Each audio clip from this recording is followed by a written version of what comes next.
Hello and welcome back, everybody, to my podcast, Chisme and Shadows. This is episode 9, and I appreciate you guys for joining me here. I'm your host, Miguel, and welcome you guys to the podcast. And if you are a brand new listener and this is your very first episode you're listening to, you're in for a unique experience if you've never really listened to podcasts.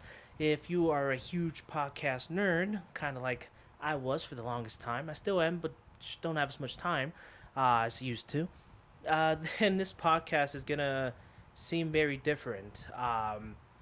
In terms of structure, it might be a little bit of the same with everything else, but no, I think you guys are gonna have a good time here listening, and so stay for the show. Just relax and enjoy the podcast.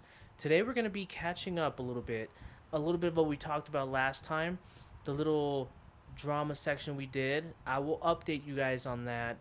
And if you don't know the story, I'll give you just a brief summary when we get to it.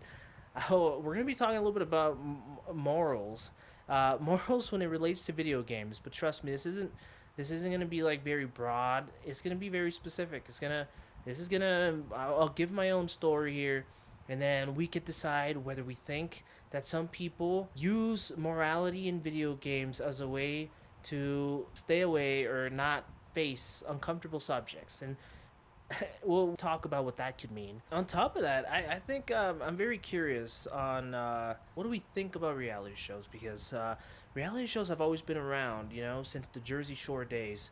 But there's like a new wave of a certain type of reality show that I want to talk about because it could mean a little bit something. It could really mean that we're heading in a really strange direction, and actually might be exactly why my podcast is even a thing to begin with. And then obviously the last segment, which if you are an avid listener of the podcast, you would know is my favorite segment, and it's Am I the Jerk segment. And yeah, this one's gonna be fun, and for all you pet lovers, I think you might relate a little bit, probably. Not much in terms of life has changed in just about a week since the last podcast episode. I will say I got a little fresh cut, and that feels good. It feels I had to go and turn off my fan, which I forgot was running. So hopefully that didn't add just a bunch of background noise. And if it did, well, it is gone now. So nothing to worry about there. But yeah, no, it's just been very hot. We're getting towards that time when it starts to get a little more hot, especially in my area. And without a fan, I'd probably be cooked. I'd be cooked. Literally, I'd be cooked in here. It's a pretty small office space, and on top of that, I have this giant machinery. My computer is massive, and it produces a lot of heat. It makes it very hot in the room, so it's just one of the things I have to deal with. But no, the very first thing we're going to be talking about is something that came up recently, and it's got me thinking a little bit about morals in video games. And I've never been like somebody who really ponders a lot exactly on that type of thing. When I play video games like GTA, I don't really think about the implications of shooting people in a video game and whether or not that actually affects me, or whether or not it's even morally correct to do in a video game. I don't think about those things. Those are not on my mind usually. But what happened recently, right? I'm going to get into this story of mine, right? Which involves, again, one of my closest friends. This friend of mine was mentioned in the last podcast, and again, I called him Devin. Devin here and me tend to play video games together every so often, maybe once or twice a week. Nothing like the good old high school days, but yeah, me and him tend to play video games all the time, and we've played all sorts of games, wacky games, more serious games, games that involve a lot of violence and certain activities like that, right? And so, one of the more popular games, at least in the last couple of weeks, has been this video game where you role play as a drug dealer, and your whole goal is to try to grow your little one person business into essentially a kingpin business. kingpin empire, really. And that's the premise of the game. You produce your own drugs like weed or whatever, and you sell them to the neighborhood, and you level up. You build your wherever warehouse, make it bigger. It has like wacky characters and stuff. It's honestly seems like a really fun game. You know, the premise sure is, the premise is basically, it does involve like running an illegal business, but again, it's a video game. It's a video game. Nonetheless, I have had told Devin here that it is popular and it would be a fun game to play, especially because I could stream the game and it'd be fun. And you never know, you could end up getting a lot more people into your streams because of that. So, that was the basic idea. I wanted us to play that game together. I thought it would be a very fun time, and I think I would have been right. But the problem was, as I was explaining the game a little bit, and as Devin got on and started looking at the game himself, he he told me he felt uncomfortable playing a game like that. And this is why I had mentioned before about us playing video games in the past, like GTA, where you are doing all sorts of violent criminal acts. It just, to me, it kind of just surprised me because essentially he said that it felt like it was just morally wrong to play a game where the goal is to run this illegal business of drug business. But what was even more confusing to me was, now Devin has obviously been given a nickname because first, I mean, having asked for him to let me use him, really. So there's that, and on top of that, I probably will talk about him a couple of times because yeah, Devin's been a friend of mine for the longest time. So a lot of the really more interesting, fun stories we had, I have is are with him. So the thing to know about Devin is he is a man who enjoys the smoking of the Mary Jane, right?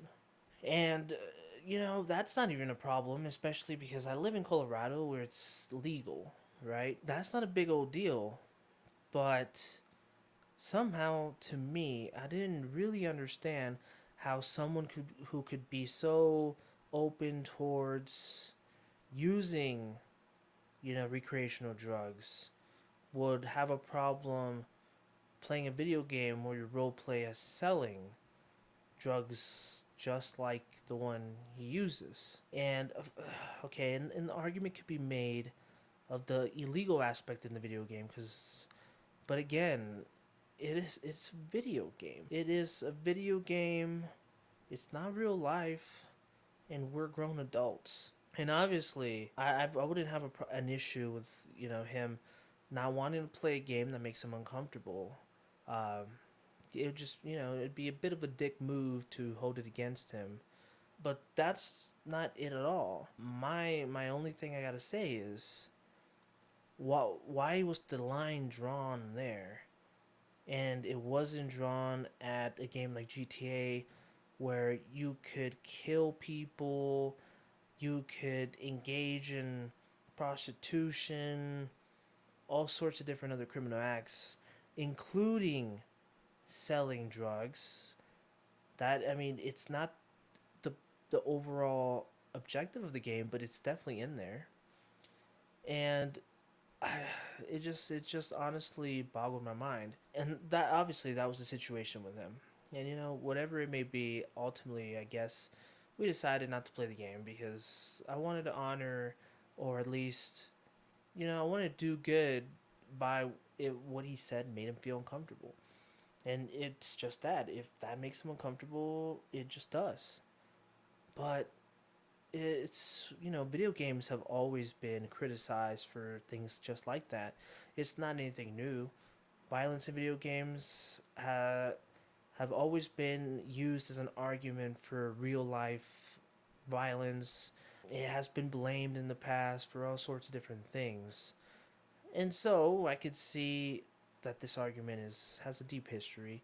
I wouldn't say somebody is morally exactly wrong with playing a game, even if the premise is a little beyond what you're you would do in real life. Personally, I think that's exactly why video games are so fun.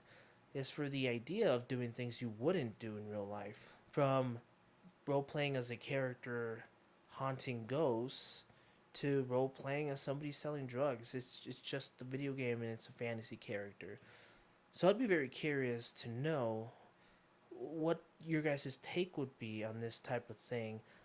And I'm also curious to know, is Devin kind of self or is he contradicting himself by engaging in these activities in the real world?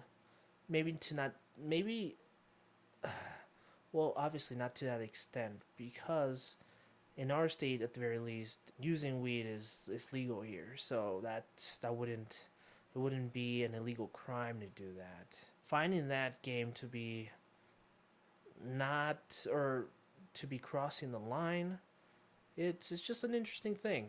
Again, I completely understood his wishes, and as such, anybody else, if you feel uncomfortable, just remember again from last time, know how to confront. And now segueing, because we were talking just slightly with confrontation, which we talked about last episode, which then could bring us to some updates. So, if you guys have not listened to the last podcast, I will give a brief summary on what I talked about. But essentially, there was something I had seen at my job that made me think this worker of mine who has a partner was initially even borderline harassing this other coworker who did not who seemed to not know how to stand up for themselves and felt uncomfortable with some of these things this other coworker was doing, right? To then feeling like maybe the two coworkers were mutually flirting with each other, essentially. That is what I had kind of theorized based on observations, based on body language. Okay?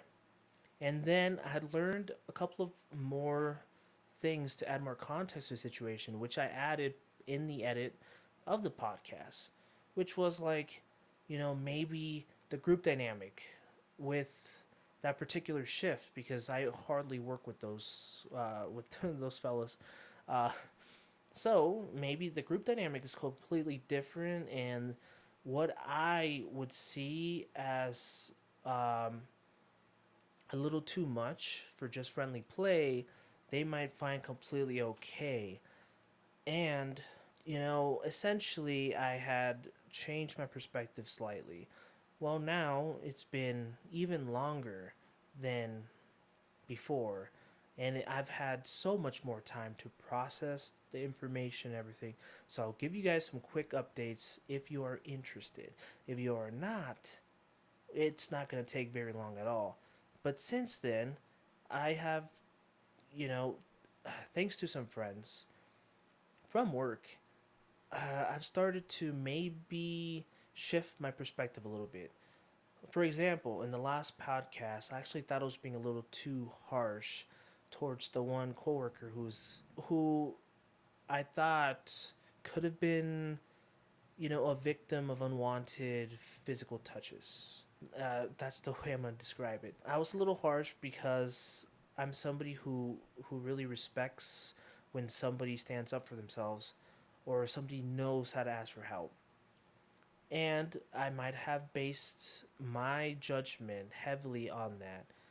And in reality, when we kind of looked a little deeper to understand a little bit of her character, a little bit of her personality type, we've learned that it's very possible that, when it comes to social cues, she may not be exactly at the level as, like, just like the average person. This only means that some very obvious signs of somebody, trying to flirt with you could could completely fly over their heads. And they might also have a hard time understanding what is normal uh, for themselves or for even just for life, because they're basing a lot of their information on cues from just the immediate people. And thus, if everybody is doing this one thing, they're going to feel like they're normal. That's normal, and they'll feel like the odd one out from by speaking out, by saying anything at all. And with all that, have really become even more sympathetic for her and for her situation.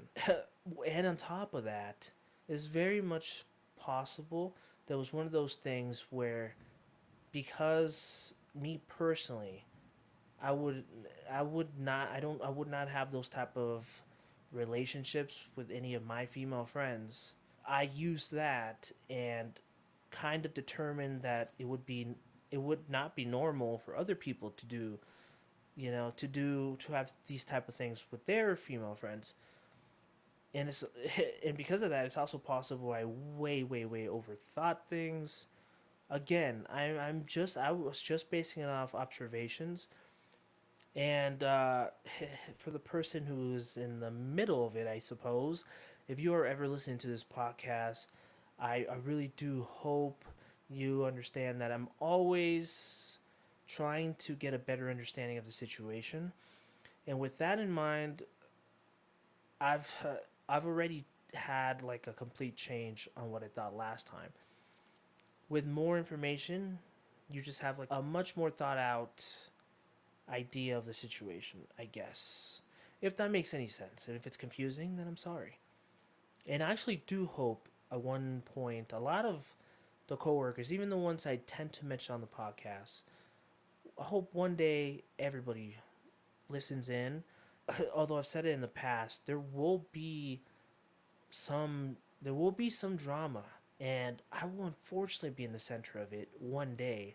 And I hate to put things into existence sometimes, because I, I'm an avid believer in laws of attraction, and essentially, if you put in the energy out there for something, it has the possibility to be drawn to you, and that could be you know as philosophic, or that could be like such a spiritual thing in terms of like energy out there, or that could be, or you could also think of that as pretty literal, as in, if you consciously keep thinking about something, you will subconsciously start to behave in ways that will get the results of what you're constantly talking about. So, if I keep thinking and talking about how I will be at the center of major drama one day, it's very much possible one day I will make it so. And I'm not looking forward to that, but I'm going to have as much fun as I can while the fun times come in.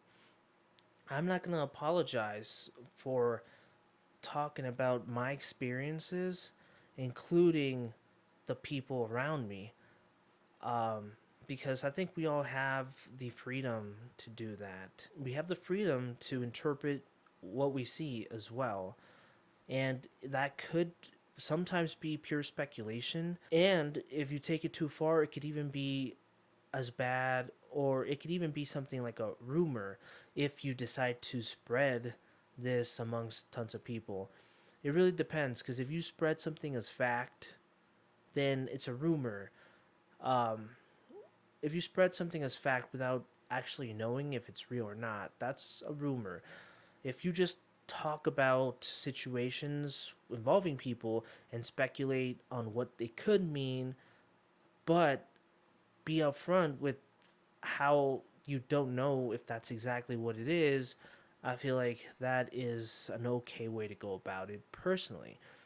Because, yeah, otherwise they're rumors, and, people don't like people who spread rumors. And to round this update up, I have been more observant of those people lately, and it's one of those things. It's like Pandora's box.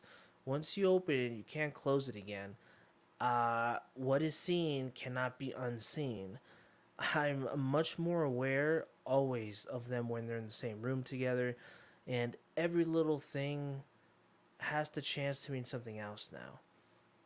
And that's just, it is something that I don't know. It could take a very long time for it to revert back to normal. If it even ever does, it just may not. It's very interesting food for thought because a good friend of mine from work, we sort of got around this idea of how people might have such a hard time getting as much attention as they receive because they just didn't get that growing up. And the idea was that this coworker of mine, a possibility, not just for her, but for people like her, and you know, and who are in similar situations.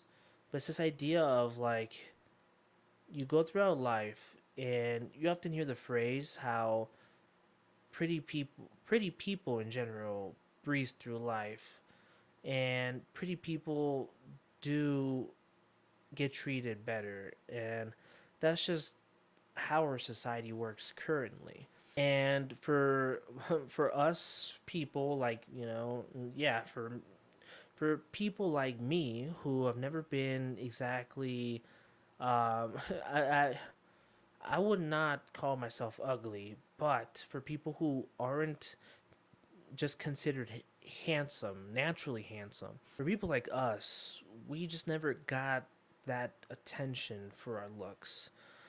We might have gotten attention for completely different reasons. Maybe we were the class clown, or maybe we were known as like the bully or the jock or whatever. But when we weren't known for our looks and we didn't get attention for that in general, and in the future, we start to receive a lot more attention, and we just completely don't understand why. It to us, it just we always question what their motives are because we can't fathom them possibly paying attention because they find us, attractive. And I include myself in this, but to be honest, I don't receive that type of newfound attention. But I'm mostly trying to, say that that coworker of mine who might not be catching the social cues of somebody flirting with her could be because she wouldn't understand exactly why somebody would be flirting with her. Perhaps because of this newfound attention that she could have gotten for the, recently in the last couple of years. Because as I had mentioned to another coworker of mine, that a couple of years ago, without trying to come off as very douchebaggy, she wasn't conventionally that attractive, right? And it always feels a little wrong to talk about somebody, as just like, only for looks. It's just it feels weird to talk about it, but I will, I will explain on it. Um, she just wouldn't have been called like conventionally very very attractive. Um, and a lot of it has to do with the way society is and how we view certain physical features, right? This topic makes me just slightly uncomfortable, only because I hate the idea of somebody coming across or viewing me as somebody who's like so worried or so focused on looks. I'm not. I'm merely bringing up of an observation. It's not something I think about in the day-to-day basis, but because of certain things like, and it sometimes, to be honest, sometimes it's not even just physical features though. It's the combination of physical features with just a new energy around them, like a new way they carry themselves a little bit. And that can be done with a couple of different reasons. Oftentimes though, it's like a maturity thing, and somebody tends to grow up just a little bit. Um, Not to say they were completely childish before, but you go through a life event and you could very much mature by years mentally. So she's at the point now though where I would say she's a very attractive woman with a very attractive personality. I could definitely see her getting a lot of attention right now. And it made me realize that it's very much possible that she doesn't understand that it's very possible for guys to be flirting with her because of, you know, just this is the way guys can be sometimes. Again, and this is all thanks to my friend from work who oftentimes makes me realize that maybe I should really take into account people's experiences. I try to give her advice, and oftentimes she gives me advice. So, and yeah, that's just basically a little bit of an update from that story from last week. I felt like it was just kind of an important thing to at least go over it a little bit, at least. Yeah, and now I'm going to be talking about something else that I've been noticing in myself, in my family. It's just an overall very popular thing. And it has been popular for years and years. This isn't something new necessarily. Reality shows have always been popular. Jersey Shore was one of the most popular reality shows. I used to watch it when I was, younger. My sister used to watch it when she was younger. They were interesting.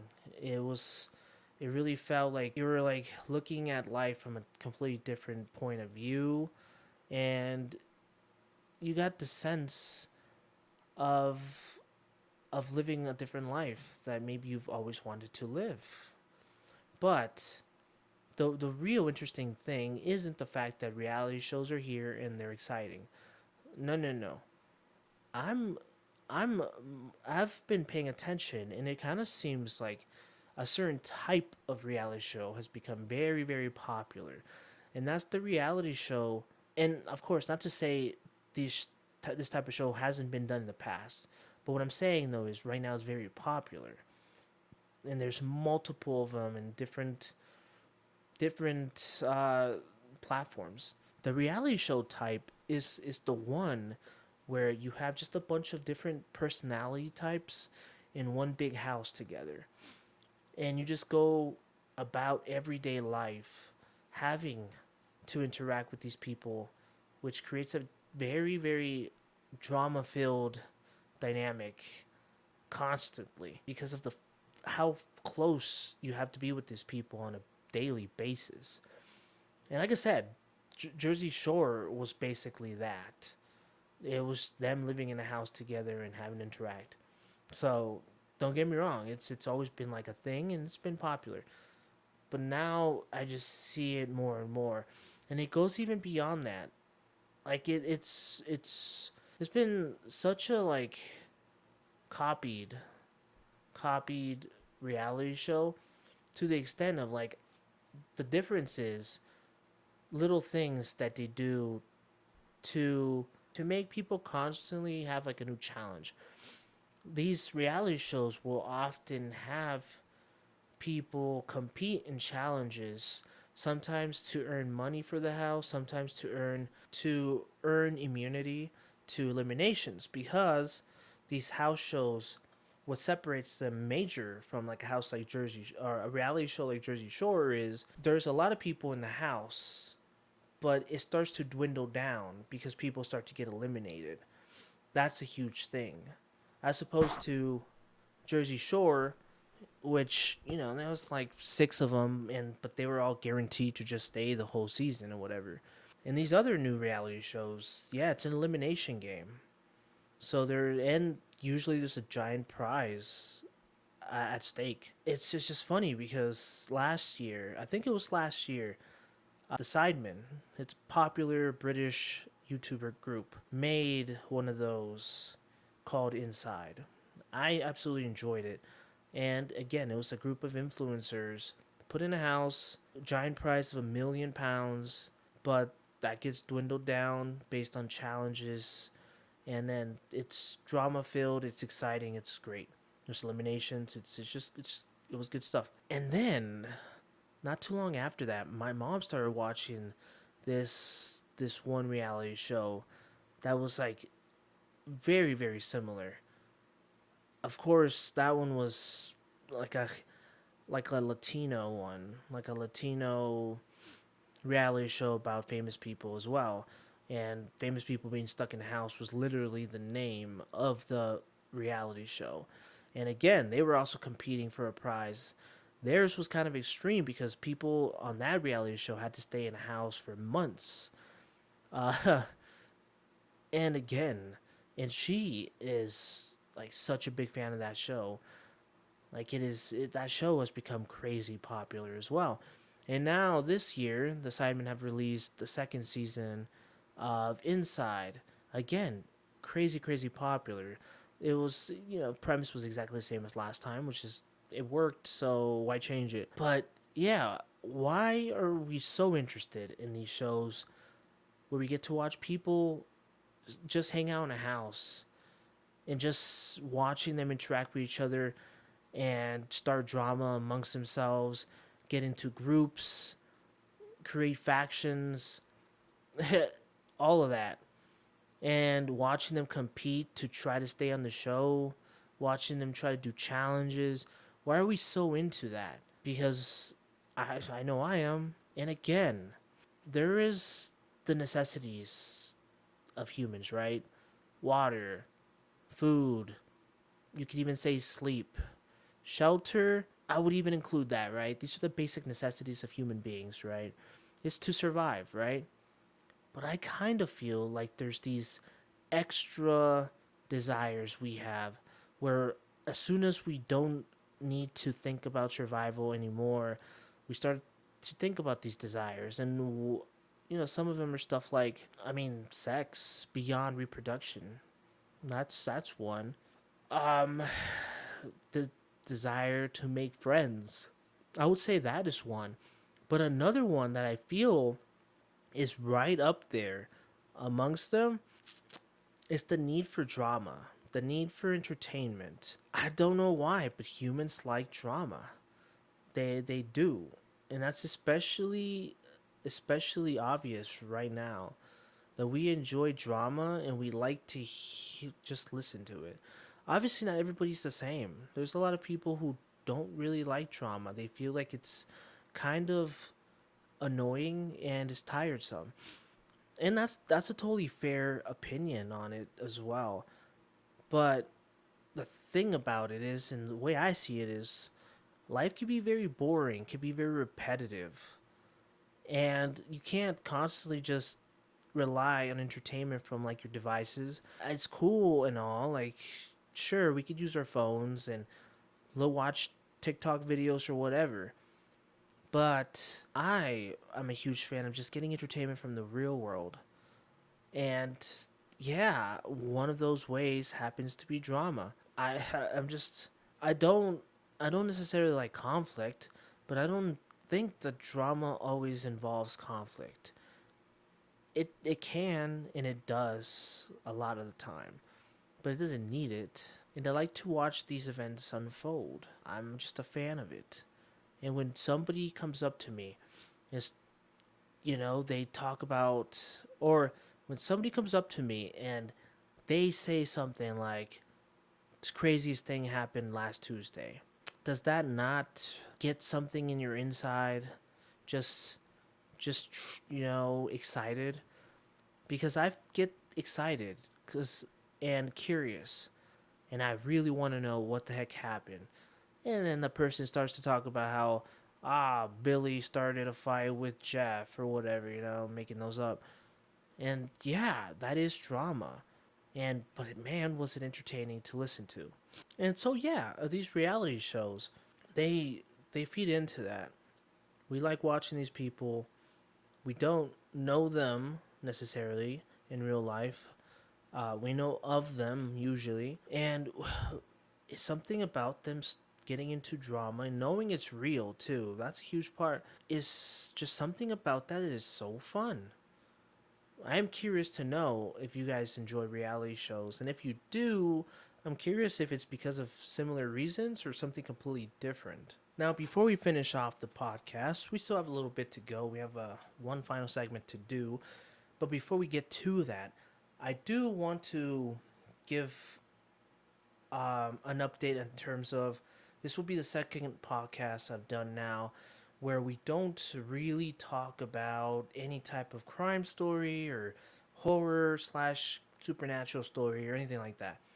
The reason is actually not as crazy as you may think, and that's simply I have no time to research these things. I've been extremely busy dealing with some very personal things, and unfortunately, it's kept me from being able to truly get a story going and have it researched before the day of the podcast, which is really unfortunate because I do enjoy those things. But I've also have been having such a good time with this type of style of podcast where it's more like me just venting to somebody next to me. It almost kind of makes me feel like I have a friend with me that I'm talking to, and I said kind of. It still feels like more like 10 people listening to me, so I still have it still naturally want to do like this presenter voice, but I have been enjoying this. It's been more relaxing. It actually takes a lot of effort to do the crime stories and the like. It is actually kind of tough, so that is why. But hopefully, I start to free up with more time soon, and then I'll be able to include those. And this podcast itself is going to be on the shorter side as well. Okay, so we're approaching the end, which means it's time for the Am I the Asshole segment. And if you listen to this podcast, you'll know that this is one of my favorite things to get into because these stories are really fun and entertaining most of the time. It's a topic that could often be one way or the other in terms of who you think, if you think the person's an asshole or not, which means it's a good debate. And whenever I have, whenever the story is that good, sometimes I can have such a controversial take, and that's kind of fun. I like being against other people in the comments too. That's even more fun. Now this one, I felt like I chose this one because I saw a cat in the title, and I have a cat, and I love my cat. He is he's kind of a crybaby, but I would not trade him in for another cat. All right, so let's get into it. Now, am I the asshole for moving myself and my pregnant wife to her parents instead of rehoming my cat? Now, they were determined to be the asshole, but we're gonna actually be the judge of that. I have known my wife for 7 years, married for 4. She's 6 months pregnant with her first child. I have an indoor only cat who I raised from a kitten to his current age of 16 years. My wife and I are the only people he's been around regularly. My wife has suddenly developed allergies to the cat. We talked with her doctor and he said sometimes this could happen. My wife wants me to rehome my cat. I don't want to do this. He's old. He only knows me and my wife. He only knows our home. He's not been around other people or animals. I think it will be very stressful for him at this age, and it might just kill him. I offered my wife a compromise. We can stay with her parents, who live 10 minutes away and have no issues with us taking the spare bedroom until the baby is born. Then, if the allergies persist for her or the baby, I can look into very carefully finding my cat a permanent new home. I check in on my cat every day. My wife called me a huge asshole for prioritizing my cat over her and the baby's health. I just don't want to traumatize my cat over something that might be temporary.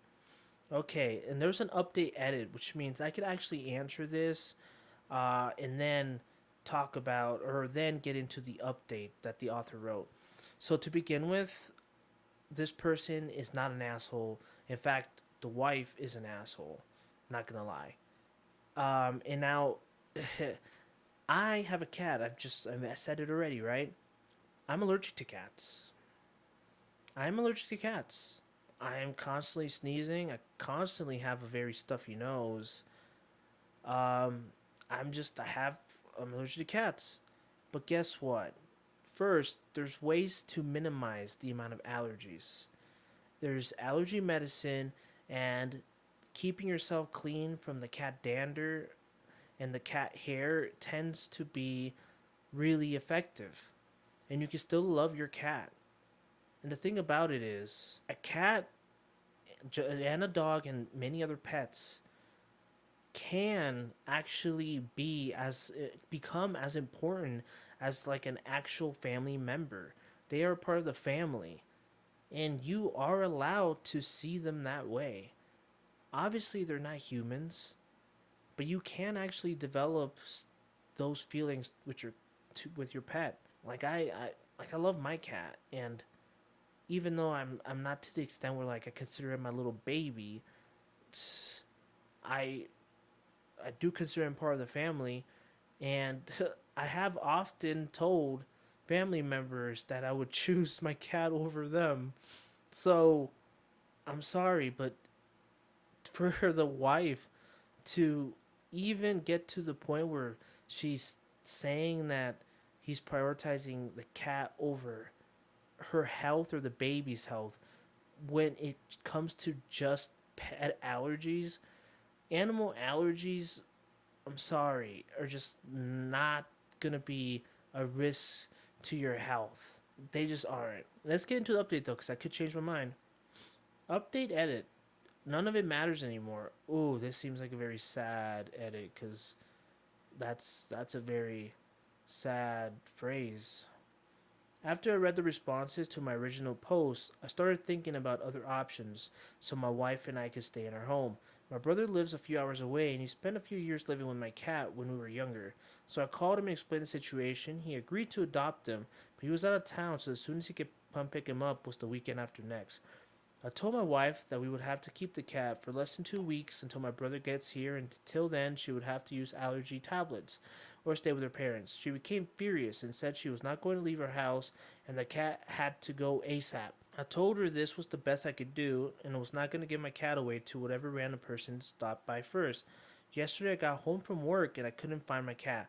I asked my wife and she told me, no hesitation, nothing, that she dropped him off at an animal shelter. Her words, I am pregnant and miserable, and you wouldn't get rid of him, so I did. I didn't argue, I just asked her to tell me which shelter and drove straight there. I didn't see my cat in the cages in the shelter. When I showed the lady working there a picture of my cat, she started apologizing. She said that they put him with the other cats, but they were bringing in a large dog, which they have to take dogs past the cat cages to the dog cages. The dog jumped at my cat's cage and barked at him, and my cat panicked and had a heart attack. Her guess. He died. They gave me his body in a shoebox. I took him home, and when my wife started apologizing once she saw him, but I ignored her and went straight to the backyard and buried him. I called my brother earlier today and explained what happened. He started yelling into the phone that my wife murdered my cat and I need to reconsider my relationship. I just feel numb. I haven't said a word to my wife. I don't think I can even look at her. I don't know what I'm going to do. Wow, that's a tough situation, and I'm very curious. This is gonna be one of those stories that I'm very curious what my coworker has to say, because she has a couple of cats, and I'm curious what she thinks of the situation, because right away I have no idea how this guy got called an asshole. How did he get called an asshole? This cat has been in the person's life. Here's the thing. Here's the thing.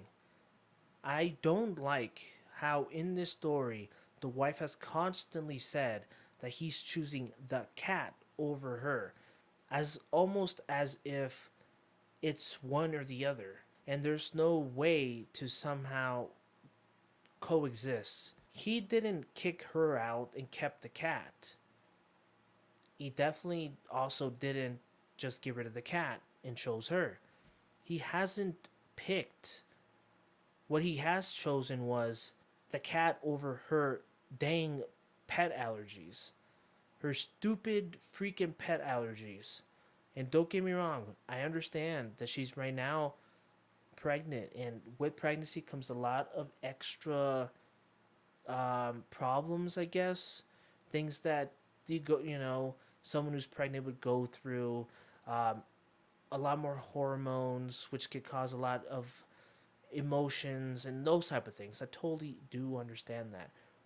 But I'm also not a fan of using that as an excuse to get away with all sorts of things. For example, getting rid of a potential almost family member, especially when this guy has obviously made a huge compromise in itself by getting rid of this family member to his brother. And like that was already such a huge compromise, and she went ahead and gave him to the animal shelter, and he died there. It I wouldn't go as far as to say that she murdered the cat. Let's be honest here, that's not what happened. But yeah, she was a catalyst that caused this. This guy has done nothing wrong. Like I don't think this guy's done anything wrong. Really, I really don't think so. I think it's not fair for the wife to put him in that position either. I don't. Now, why are people calling this dude an asshole? I need to know. Okay, why? Why are people calling this guy an asshole? Okay, I'm a cat lover, and I have to say, you're the asshole. Look, I know it's hard to figure out arrangements for an elderly cat. I had to put my 16-year-old Tabby down last year, and he was very picky in his old age. But you're about to become a father, and that means making sacrifices. Would your in-laws be willing to take the cat? Question mark. You could do all the work, and he could be close to home. The comfort. So again, I understand the situation. I really do, and I sympathize with the wife. But nonetheless, the wife to me seemed to be going about this completely wrong. And this person in the comment did not really explain why he's the asshole. The only thing this person said, was that as a future father, as an upcoming father, you have to make sacrifices, which is not 100% accurate. And the sacrifices that come with being a father are things like less personal time, financial responsibilities, not not getting rid of what for some people are family members. And don't get me wrong, the cat is old. The cat is an elderly cat, but it doesn't mean that now somebody would be okay with just getting rid of him. So no, and you don't do a good job to call him that. Okay, here's somebody who at least did say something. When when he had made the compromise of uh, giving the cat to the brother, he might have been a little bit out of line by telling the wife that either she has to take allergy tablets for the 2 weeks until he could pick him up. She either has to take allergy tablets or could go and stay at her parents for those 2 weeks. I will say that might have been a little bit out of line because it does come across as him trying to kick out his wife for his cat. Of course, this was after the compromise of giving the cat away, to his brother, which is at least something. But again, he says it right off the bat. Allergy tablets. I have heard nothing about that in terms of why that wasn't used. We have medicine for allergies now, especially when it comes to pets. Oh my, here's another person. We have another person who said you're the asshole. You're the asshole for wanting your wife to sleep in a guest room at her parents for the 3 most uncomfortable months of pregnancy and possibly longer with a newborn just so your cat doesn't have to be stressed. Again, people are already they're not taking into account the beginning of the story, the beginning of the situation. Why were they going to go and possibly stay at their parents' guest room? I will say it's very confusing as in why that was even the compromise in the first place. I don't really see how them moving would fix the situation or anything. I guess the only thing I could think of is the house.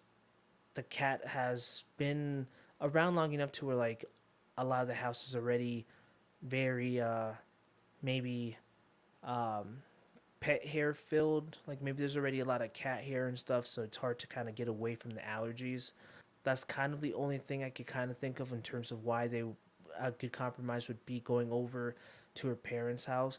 But again, this comes from the fact that the wife was getting allergies from a cat and automatically wanted to get rid of the cat, which obviously, based on the story, this cat has a huge history with her husband. The husband probably considers the cat family, considering how long he's had him. And because of allergies, she wants to get rid of the cat. But people are calling this guy an asshole for thinking that's completely not fair, for wanting to come up with a solution that did not involve getting rid of his family member, his cat, for something like allergies. Again, this comes from the experience of having allergies myself to a cat. I'm not gonna get rid of my cat because of my allergies, and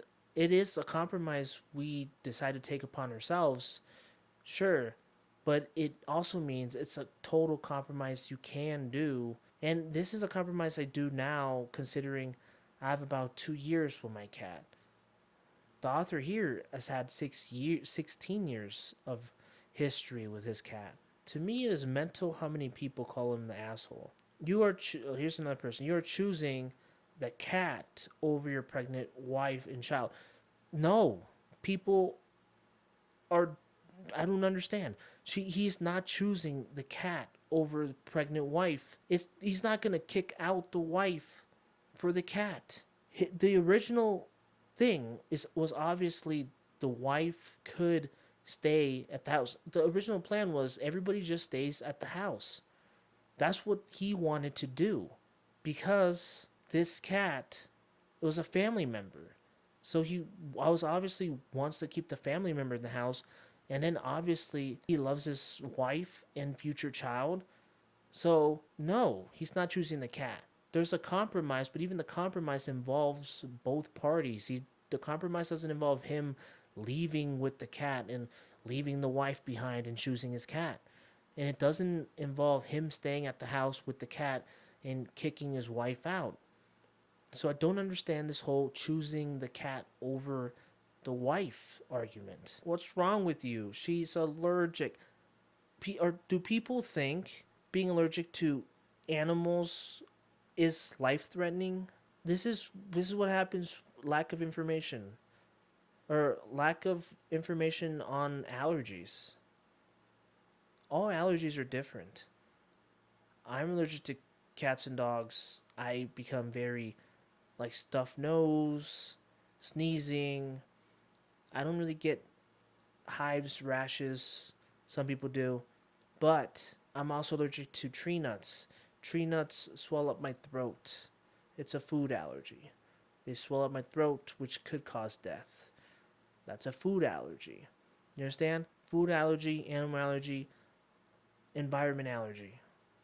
There's different types of allergies. And most allergies, there are medicine you could take.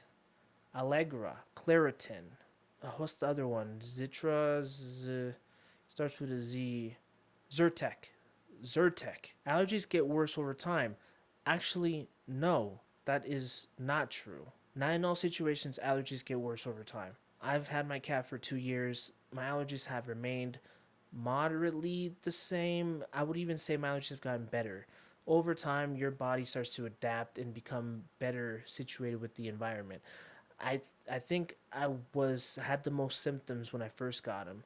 I think I've gotten better with it actually. Unfortunately, I don't see myself changing my mind on this one.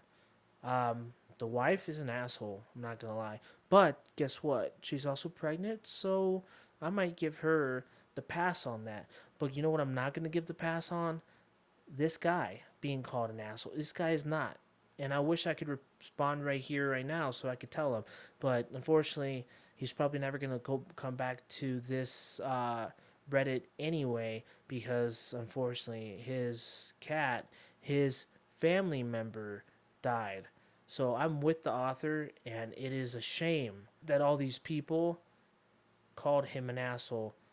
It really, Really, really is. All right, guys. We are wrapping up this podcast episode. I appreciate everybody who's been listening. I know this one was probably going to be a bit on the shorter side compared to like the last one. Again, after this episode, I think crime stories and other stories are going to be back because hopefully have a lot more free time to be able to do some research on a couple of those stories. But otherwise, thanks again for joining me here. If you are on YouTube, make sure you like, make sure you comment, answer my questions that I had throughout the podcast, and share it to most of your friends, the cool friends. And if you're listening on Spotify and in one day Apple Podcasts, make sure you favorite this podcast and share it again. Share it amongst your friends. And please tune in every Friday. That is the date for the releases. This has been Chisme and Shadows, and I'll see you guys on the next one.